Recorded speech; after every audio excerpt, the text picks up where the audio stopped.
Ուրեմն առաջին հարցը կապված է էլի թմրավաճառքի, թմրամոլության դեմ պայքարի մասին։ Ես արդեն մի տևական ժամանակ է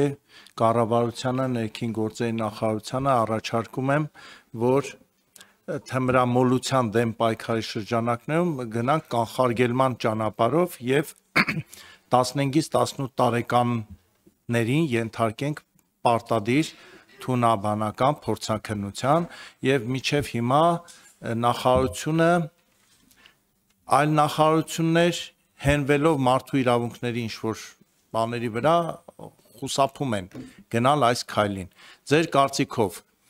որն է այստեղ մարդու իրավունքների գերակա շահը, այն մարդը, որը մարդու երեխային ուղարկում է դպրոց, իմանալով որ երեխան պաշտպանված է, բայց երեխան հարձակման է ենթարկվում թմրավաճառների կողմից եւ դառնում պարտադրված թմրամոլ, հաճախ առողջությունը վտանգելով։ Հիմա այստեղ ես ուզում եմ ասեմ, ով այն ուժը, որ ներքին գործերի նախարարությանը թույլ չի տալիս կիրառել այս պարտադիր թունաբանական փորձաքննությունը։ Ինձ պատասխանում են, ասում են, որ գիտեք, եթե հանկարծ պարզվի, որ այս ինչը թմրամոլ է, դա իր հոգեկան աշխարհի վրա կանդրադառնա, ինքը իրեն լավ չի զգա։ Այսինքն, եթե ներքին գործերի նախարարության աշխատակիցները փորձեն ձերբակալել սրճարանի մոտ 17 տարեկան մի դեռահասի, որը կրակում է մարդկանց վրա, պետք է շատ զգուշ դա անել, որ նրա հոգեկան աշխարհը չխաթարվի։ Ոնց են անում այս դեպքում տարբերակումը։ Ես կուզեի այս հարցին անդրադառնալ։ Երկրորդ հարցը, միջև հիմա քանի արցախցի ոստիկան է անցել Հայաստանում աշխատանքի ոստիկանությունում։ Երրորդը,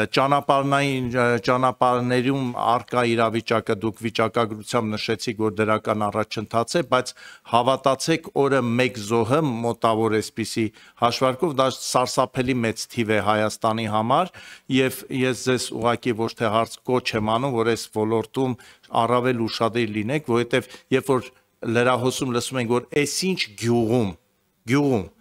դեմ առ դեմ իրար են հարվածել ավտոմեքենաներ ու կամ վիրավորներ կամ զոհեր, ուրեմն այստեղ շատ անելիքներ դեռ ունենք։ Եվ մի առաջարկ,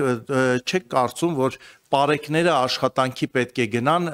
նախարարության կողմից տրամադրվող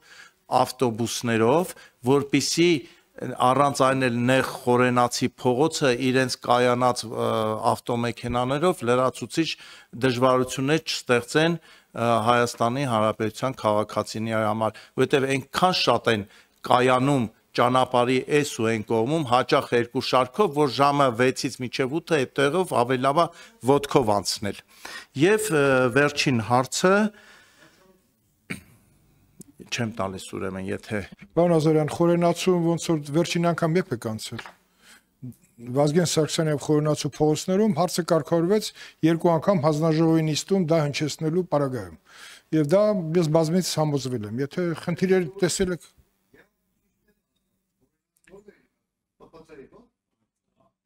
դե կներեք, տիկին նախարար, հիմա պարեկները արդեն իրենց կայանատեղիում մեծ տարածքներ ունեն, այնպես որ կարելի է լուծել։ Տիկին նախարար, խնդրեմ։ Շնորհակալություն, պարոն Ազարյան, հարցադրումների համար։ Ես նախ նշեմ, որ Հայաստանի Հանրապետությունում չկան այնպիսի ուժեր, որ ներքին գործերի նախարարությանը կարող են թողնել կամ չթողնել որևէ գործողություն իրականացնել։ Ամեն հարց, որը որ պիտի ենթակա լինի քննարկման եւ որոշարկման, բնականաբար որոշումների կայացման շրջանակներում կան ձևաչափեր, կան հարցադրումներ, կան մտահոգություններ, որոնք որ պիտի հաշվի առնենք։ Այս թեմայով մենք նաև միասին հասցրել ենք որոշակի խոսակցություն ունենալ։ Ես նախ փաստեմ, որ վաղը կառավարության նիստով արդեն օրակարգային հարց է թմրամիջոցների ԱՊՆ-ի շրջանառության դեմ պայքարի նոր ռազմավարության նախագիծը, եւ լիահույս եմ, որ կառավարությունը վաղը կհաստատի եւ մենք կմտնենք արդեն ռազմավարական ծրագրի իմպլեմենտացման փուլ։ Այնտեղ հատուկ ուշադրություն կա անչափահասների կողմից եւ անչափահասների ներգրավմամբ կատարված թմրամիջոցների ԱՊՆ-ի շրջանառության դեմ պայքարի դեպքերին եւս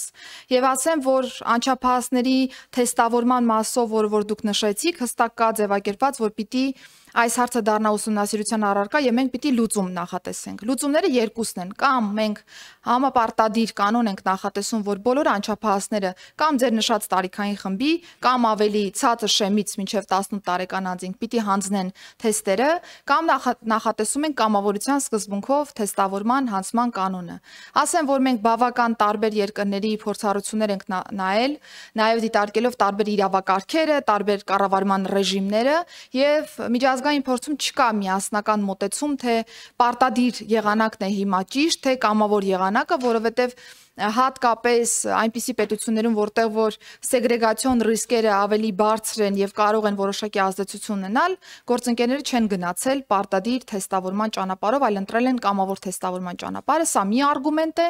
Երկրորդն այն է, որ ամեն դեպքում կա նաեւ անձի ցանկությունը եւ համաձայնության տալու նաեւ կանոնը, որովհետեւ ի վերջո թեստ պիտի հանձնի այն մարդը, ում վերաբերյալ որ դեռ մենք հստակ փաստական տվյալներ չունենք, որ օգտագործում է կամ ներգրաված է որևէ թմրամիջոցի հետ կապված process-ում։ Սա է պատճառը, պարոն Նազարյան, որ մենք դեռևս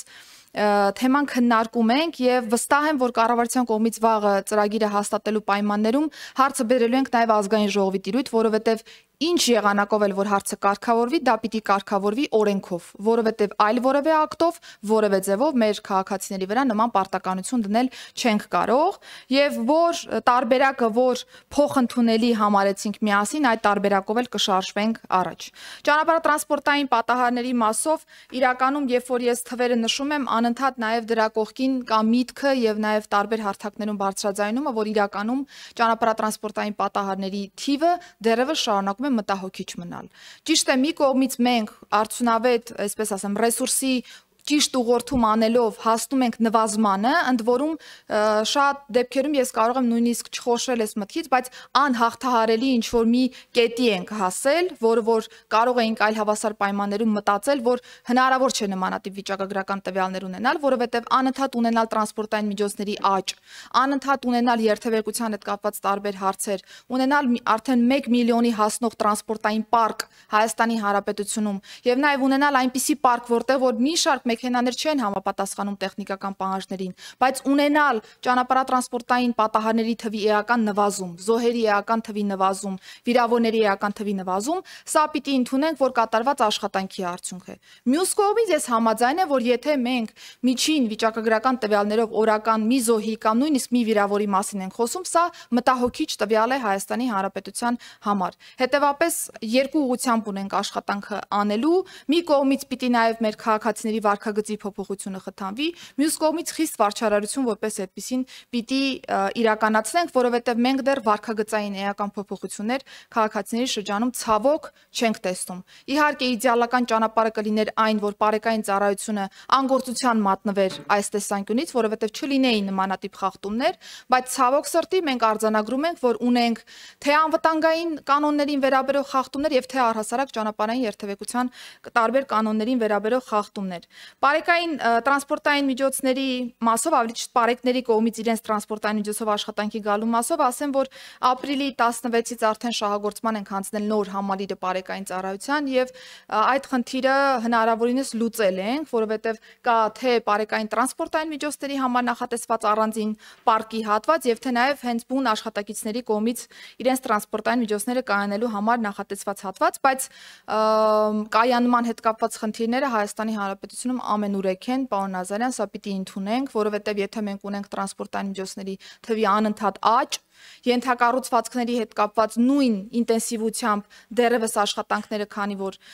չեն ընթանում, այսինքն ընթանում են, բայց այն ինտենսիվությամբ ինչ որ կա տրանսպորտային միջոցի պարկի աճի, այդպեսին չի իրավիճակը, դա է պատճառը, որ մենք անընդհատ խնդիրներ ենք ունենում, բայց այդ խնդիրները լուծելով պիտի շարժվենք առաջ, որովհետև չենք կարող կանգնեցնել կյանքը եւ մարդկանց ստիպել, որ տրանսպորտային միջոցներ չգնեն։ Իսկ Լեռնային Ղարաբաղից տեղահանված մեր հայրենակիցների մասով ոստիկանության համակարգ մուտք գործելու տեսանկյունից ես ասեմ, որ այս պահի դրությամբ ընդհանուր 78 անձ ունենք, որոնք արդեն իսկ ներքին գործերի նախարարության համակարգ անցել են աշխատանքի, որից 15-ը եղել են քաղաքացիական ծառայողներ, իսկ արդեն 63-ը ոստիկանության աշխատակիցներ են։ Ասեմ, որ այս աշխատանքի ընդունման process-ը բավական ակտիվ շարունակվում է, անընդհատ մենք հայտեր ենք ստանում մեր հայրենակիցներից, բնականաբար ոստիկանության համակարգ մուտք գործելը համապատասխան խողովակներով անցնելու պայմաններում միայն կարող է լինել, բայց ես ուզում եմ փաստել, որ մենք այս առումով բավական լավ իրավիճակ ունենք, որովհետեւ մի շարք որակյալ կադրեր ունենք, որոնք դիմում են եւ համապատասխան ստուգողական փուլեր անցնելու պայմաններում անցնում են աշխատանքի արդեն ներքին գործերի նախարարության համակարգում։